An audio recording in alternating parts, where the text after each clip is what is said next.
इस देह में यह सनातन जीवात्मा मेरा ही अंश है। नमस्कार, जय श्री कृष्ण। कल तक हमने श्रीमद् भगवद गीता के 15वें अध्याय पुरुषोत्तम योग के 1 से लेकर 6 तक के श्लोक व उनका हिंदी में व्याख्यान सुना, जिनमें 1 से लेकर 6 तक के श्लोकों में संसार वृक्ष का कथन और भगवत प्राप्ति का उपाय है।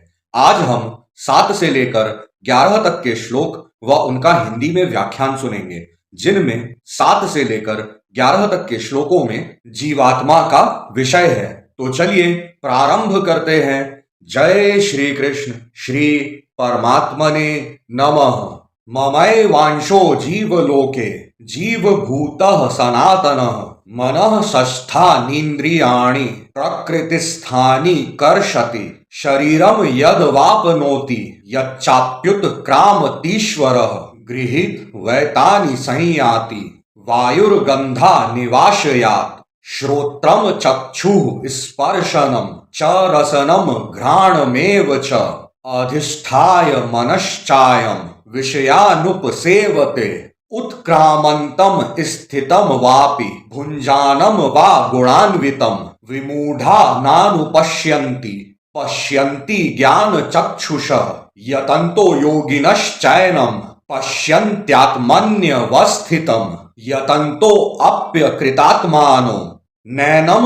पश्यन्त्यचेतसः। यहाँ पर पूर्ण होते हैं 7 से लेकर 11 तक के श्लोक। चलिए अब इनका हिंदी में व्याख्यान सुनते हैं। आगे श्री कृष्ण भगवान अर्जुन से कहते हैं, इस देह में यानी कि इस शरीर में, इस देह में यह सनातन जीवात्मा मेरा ही अंश है और वही इन प्रकृति में स्थित मन और 5 इंद्रियों को आकर्षण करता है। वायु जैसे गंध के स्थान से गंध को जैसे ग्रहण करके ले जाता है, वैसे ही देह आदि का स्वामी जीवात्मा भी जिस शरीर का त्याग करता है, उससे इन मन सहित इंद्रियों को ग्रहण करके फिर जिस शरीर को प्राप्त होता है उसमें जाता है।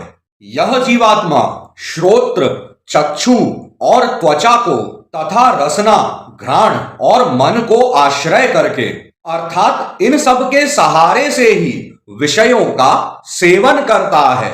शरीर को छोड़ के जाते हुए को अथवा शरीर में स्थित हुए को अथवा विषयों को भोगते हुए को, इस प्रकार तीनों गुणों से युक्त हुए को भी अज्ञानी जन नहीं जानते हैं। केवल ज्ञान रूप नेत्रों वाले विवेकशील ज्ञानी ही तत्व से जानते हैं। यत्न करने वाले योगी जन भी अपने हृदय में स्थित इस आत्मा को तत्व से जानते हैं, किंतु जिन्होंने अपने अंतःकरण को शुद्ध नहीं किया है, ऐसे अज्ञानी जन तो यत्न करते रहने पर भी इस आत्मा को नहीं जानते।